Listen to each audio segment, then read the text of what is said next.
Collective wisdom, also called group wisdom and co-intelligence, is shared knowledge arrived at by individuals and groups.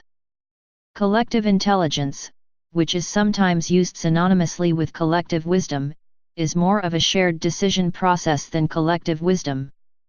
Unlike collective wisdom, collective intelligence is not uniquely human, and has been associated with animal and plant life. Collective intelligence is basically consensus-driven decision-making, whereas collective wisdom is not necessarily focused on the decision process. Collective wisdom is a more amorphous phenomenon which can be characterized by collective learning over time. History.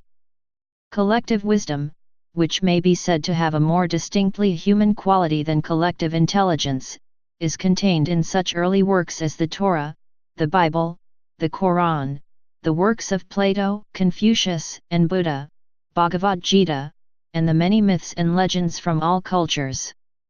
Drawing from the idea of universal truth, the point of collective wisdom is to make life easier/more enjoyable through understanding human behavior, whereas the point of collective intelligence is to make life easier/more enjoyable through the application of acquired knowledge.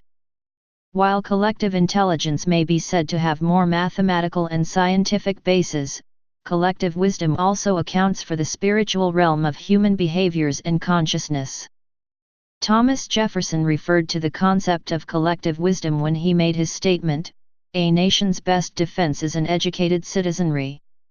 And in effect, the ideal of a democracy is that government functions best when everyone participates.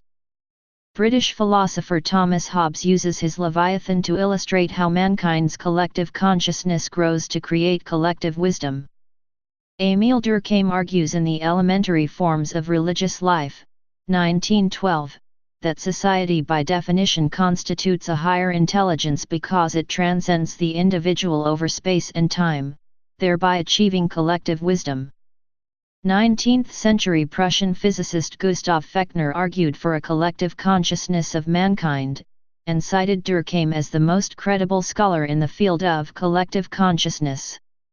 Fechner also referred to the work of Jesuit priest Pierre Teilhard de Chardin, whose concept of the noosphere was a precursor to the term collective intelligence. H. G. Wells's concept of world brain, as described in his book of essays with the same title, has more recently been examined in depth by Pierre Levy in his book, The Universe Machine, Creation, Cognition, and Computer Culture.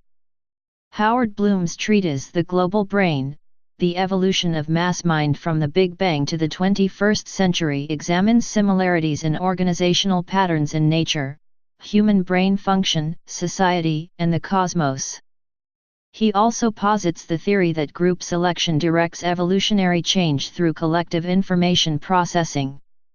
Alexander Flor related the world brain concept with current developments in global knowledge networking spawned by new information and communication technologies in an online paper, A Global Knowledge Network. He also discussed the collective mind within the context of social movements in Asia in a book, Development Communication Praxis. Dave Pollard's restatement of collective wisdom. Many cognitive, coordination and cooperation problems are best solved by canvassing groups, the larger the better, of reasonably informed, unbiased, engaged people. The group's answer is almost invariably much better than any individual expert's answer, even better than the best answer of the experts in the group. Contemporary definition and research. Harnessing the collective wisdom of people is an area of intense contemporary interest and cutting-edge research. The application of the term to methodologies that are designed to harness collective wisdom is credited to the work of Alexander Christakis and his group, as the challenges society faces today are of extreme complexities. The only solution is to develop technologies capable of harnessing the collective intelligence and collective wisdom of many people, or even crowds. The Institute for 21st Century Agoras, founded in 2002 by Alexander Christakis, the Wisdom Research Network of the University of Chicago launched in 2010, and the MIT Center for Collective Intelligence founded by Thomas W. Malone in 2007 are some examples. Collective Wisdom Initiative.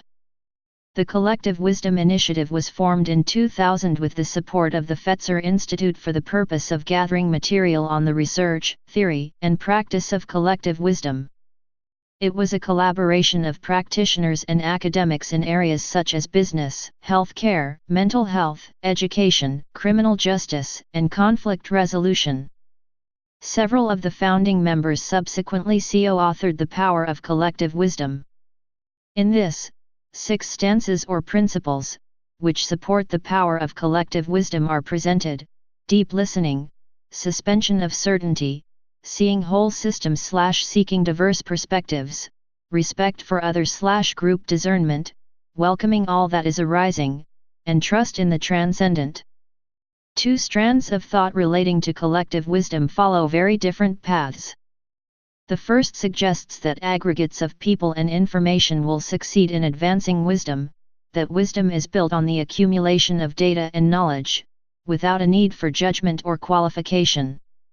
Some have faulted this belief for failing to take into account the importance of adaptive assessment.